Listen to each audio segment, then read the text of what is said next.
حاکم علی داد اپنی بیٹی کو خوشیاں دینے کے لیے ایک بار پھر غلطی کر رہا ہے۔ وہ پہلے بھی خود غرض تھا اور اب بھی خود غرض ہے۔ پہلے اس نے اپنے اصولوں کے لیے اپنی بیٹی کو قربان کیا اور اب وہ اپنی بیٹی کی خوشیوں کے لیے کسی کو خرید رہا ہے اور کسی دوسری کی بیٹی کی زندگی برباد کر رہا ہے۔ وہ جانتا ہے کہ روحام کی شادی ہو چکی ہے، پھر بھی وہ اسے فورس کر رہا ہے کہ وہ اس کی بیٹی سے ملے اور دوبارہ سے اس کی بیٹی کے ساتھ تعلقات بحال کرے۔ یہ کس قسم کا والد ہے؟ کیا دنیا میں اچھے لڑکے ختم ہو گئے کہ روحام ہی بس بچ گیا تھا؟ لیٹسٹ ایپیسوڈ میں آپ لوگوں نے دیکھا کہ ثنا کبیر کی پھپھو کو جواب دے دیتی ہے کہ کبیر نے میرے ساتھ بہت برا کیا، اس نے جس طرح مجھے ٹارچر کیا میں کبھی اسے معاف نہیں کر سکتی۔ پھپھو وہاں سے چلی جاتی ہے اور کبیر کے پاس جاتی ہے، اسے بتاتی ہے کہ کبیر تمہارا یہاں سے نکلنا بہت مشکل ہے، صرف ایک ہی صورت ہے۔ وہ کہتا ہے کہ پھپھو کھل کے بتائیں کیا بات ہے۔ وہ کہتی ہے اسے کہ حاکم علی داد نے شرط رکھی ہے کہ اگر تم یہاں سے باہر آنا چاہتے ہو تو پہلے ثنا کو ڈیورس دو۔ کبیر بہت ہی غصے سے کہتا ہے کہ ہو ہی نہیں سکتا کہ میں اسے ڈیورس دے دوں، میں تو اس سے اچھی طرح بدلہ لوں گا، جیسے میں یہاں سے باہر نکلوں گا تو میں اسے مزہ چکھاؤں گا کہ کس طرح اس نے مجھے انکار کیا اور کس طرح وہ مجھے چھوڑنا چاہتی ہے، میں اسے کبھی بھی نہیں چھوڑوں گا۔ تو اس کی پھپھو بولے گی تو ٹھیک ہے پھر یہیں پہ رہنا، وہ لوگ تمہیں یہاں سے باہر نہیں آنے دیں گے اور نہ ہی تمہاری کبھی ضمانت ہونے دیں گے۔ کبیر بھی کشمکش میں پڑ جاتا ہے کہ اب وہ کیا کرے، جیل میں تو وہ ساری زندگی رہ نہیں سکتا، باہر تو اسے آنا ہوتا ہے، لیکن وہ ثنا کو بھی اتنی آسانی سے چھوڑنا نہیں چاہتا۔ کبیر ایک انتہائی نفسیاتی بندہ ہوتا ہے، وہ ثنا کو تڑپا تڑپا کے رکھنا چاہتا ہوتا ہے اور اتنی آسانی سے ثنا اس کے چنگل سے نکل جائے یہ اسے قبول نہیں ہوتا۔ لیکن اب مشکل یہ ہوتی ہے کہ جیل سے باہر آنے کی شرط ہی یہی ہوتی ہے کہ وہ ثنا کو ڈیورس دے۔ دوسری طرف حاکم علی داد نے روحام سے راہ و رسم بڑھا لی ہے۔ پہلے وہ اس کے آفس آتا ہے، پھر ایک بزنس ڈنر ہوتا ہے جس میں وہ اپنی بیٹی کو اپنے ساتھ لے کے جاتا ہے کیونکہ وہ جانتا ہوتا ہے کہ روحام بھی وہاں پر آئے گا، اور ایسا ہی ہوتا ہے۔ روحام اتنے عرصے کے بعد ثنا کو دیکھتا ہے۔ حاکم نے اسے سب کچھ بتایا تو تھا لیکن اسے اس کی باتوں پہ یقین نہیں تھا۔ یہاں پر روحام اور ثنا ایک دوسرے سے ملیں گے۔ ثنا روحام کے پاس آئے گی اور اس سے سلام دعا کرے گی، یہ لوگ تھوڑی بہت باتیں کریں گے، روحام کا تھوڑا سا رویہ بے رخی والا ہوگا، لیکن ثنا اس سے ملنے کی خواہش ظاہر کرے گی کہ میں تم سے ملنا چاہتی ہوں، تمہارے ساتھ باتیں کرنا چاہتی ہوں، تھوڑا وقت بتانا چاہتی ہوں، اتنا حق تو ہے نا، چلو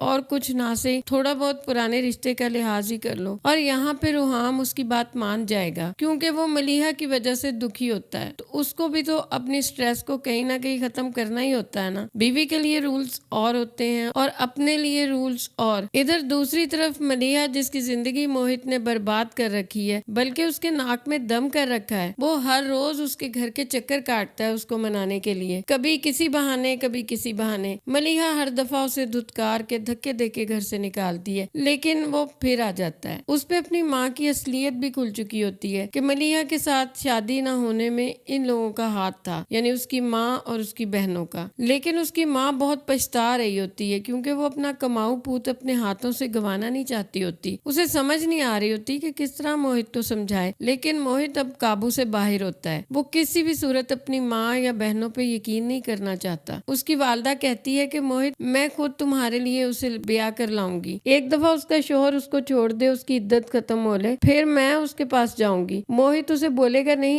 آپ کو جانے کی ضرورت نہیں ہے، میں خود ہی اس سے بات کر لوں گا، جب وہ راضی ہو جائے گی تو بتا دوں گا۔ اس کی والدہ کہتی ہے کہ موہت اگر تم کہتے ہو تو میں اس لڑکی سے جا کر معافی مانگ لیتی ہوں۔ موہت کہتا ہے کہ نہیں ماں، پہلی بار میری پیٹھ میں خنجر بے خبری میں گھونپا گیا تھا، اب دوبارہ یہ نہیں ہونے دوں گا، آپ نے مجھے پہلے ہی بہت مایوس کیا ہے، آپ کی وجہ سے ہی میں زندگی کے اس موڑ پہ پہنچا ہوں، ورنہ ملیحہ تو کب کی میری ہو چکی ہوتی۔ اس کی ماں اسے آوازیں دیتی رہ جاتی ہے اور وہ یہاں سے چلا جاتا ہے اور سیدھا پہنچتا ہے ملیحہ کے گھر۔ ملیحہ اسے کہتی ہے کہ تم یہاں کیوں آئے ہو اور تمہیں شرم نہیں آتی، بار بار یہاں پہ آ جاتے ہو، تم میرے دروازے پہ مت آیا کرو۔ موہت اسے کہتا ہے کہ ملیحہ تم اس خود غرض انسان سے کیا توقع لگا رہی ہو جسے نہ تمہاری محبت کی پرواہ ہے، نہ تمہارے بچے کی، نہ تمہاری اس حالت کی۔ ملیحہ اسے کہتی ہے کہ خبردار، اگر تم تم نے روحام کے خلاف ایک لفظ بھی کہا۔ میں اپنے شوہر کے خلاف کوئی بات نہیں سننا چاہتی، اور میری بات سن لو، مجھے اس مقام پہ پہنچانے والے بھی تم تھے، ورنہ میں اور روحام بہت خوش تھے۔ روحام نے تو میرا اتنا خیال رکھا تھا کہ اس نے مجھے جینے کا معنی سمجھا دیا تھا۔ روحام سے مل کے ہی مجھے پتا چلا کہ محبت کس کو کہتے ہیں، ایک دوسرے کی عزت کرنے کو۔ تم نے کبھی ہمارے رشتے کو عزت دی تھی؟ اور چلے جاؤ یہاں سے، اور میری بات یاد رکھو، اس وقت میں کسی کے نکاح میں کھڑی ہوں، میرے لیے کسی غیر محرم کے بارے میں سوچنا بھی گناہ ہے، اور بات کرنا تو ایک طرف۔ تم یہاں سے چلے جاؤ اور دوبارہ یہاں پہ مت آنا۔ موہت اسے کہتا ہے کہ ملیحہ، میں تم سے ایسی کوئی بات نہیں کرنے لگا، جب تک وہ تمہیں چھوڑ نہیں دے گا نا، جب وہ تمہیں چھوڑے گا تب میں تمہارے اور اپنے رشتے کی بات کروں گا۔ ابھی تو میں تمہیں صرف یہ سمجھا رہا ہوں کہ اس کو بھول جاؤ، اس کی زیادتیوں کو، اس کی غلطیوں کو بھول جاؤ، میرے بارے میں سوچو، ہمارے آنے والے مستقبل کے بارے میں سوچو۔ تمہارا غم، تمہاری ٹینشنیں سب ختم ہو چکی ہیں، میں تمہارے سارے غم بانٹ لوں گا، میں اس بچے کو بھی قبول کر لوں گا ملیحہ، تمہاری خاطر میرا بہت بڑا دل ہے۔ ملیحہ اسے کہتی ہے کہ تم یہاں سے دفع ہو جاؤ، مجھے تمہاری شکل نہیں دیکھنی۔ موہت کہتا ہے کہ ٹھیک ہے، اب میں یہاں پہ تب آؤں گا جب وہ تمہیں چھوڑ دے گا، اور اسے یہ سب کرنا ہی ہوگا، بہت جلد کرنا ہوگا، میں اس سے آج ہی جا کے بات کرتا ہوں۔ ملیحہ اس کو واضح دیتی ہے کہ موہت روحام سے ملنے مت جانا، پہلے ہی تم نے میری زندگی برباد کر دی ہے، اب مزید کیا کرنا چاہتے ہو؟ وہ اس کے پیچھے بھاگتی ہے، اس کا بازو پکڑ کے اسے روکنے کی کوشش کرتی ہے۔ ہو سکتا ہے کہ یہاں پہ ملیحہ اسے اپنی پرانی محبت کا واسطہ دے اور اسے روکے کہ تم روحام سے مت ملنے جانا۔ موہت اسے بولے گا کہ ٹھیک ہے، میں اس سے ملنے نہیں جاؤں گا، لیکن تم میرے بارے میں سوچنا شروع کر دو، اور یہاں سے چلا جائے گا۔ ادھر دوسری طرف موہت اور ثنا ملنے جلنے لگ جائیں گے۔ موہت کو جب ثنا کے گھر کے حالات کا پتہ چلے گا تو اس کے دل میں ثنا کے لیے دوبارہ سے ہمدردیاں جاگ جائیں گی، کیونکہ آخر کو وہ اس کی محبت تھی، اس کی پہلی محبت، جسے وہ آج تک نہیں بھولا تھا۔ ایک طرح سے تو وہ ملیحہ سے بھی چیٹنگ ہی کر رہا تھا، کیونکہ اس کے دل میں ابھی بھی ثنا کہیں نہ کہیں تھی، اور وہ ملیحہ سے محبت کے دعوے کر رہا تھا، جبکہ ملیحہ نے تو شادی کے بعد ہمیشہ اس کے ساتھ ہی وفا کی تھی۔ جیسے جیسے وقت گزرے گا، روحام اور ثنا کی نزدیکیاں دوبارہ سے بڑھ جائیں گی، لیکن ملیحہ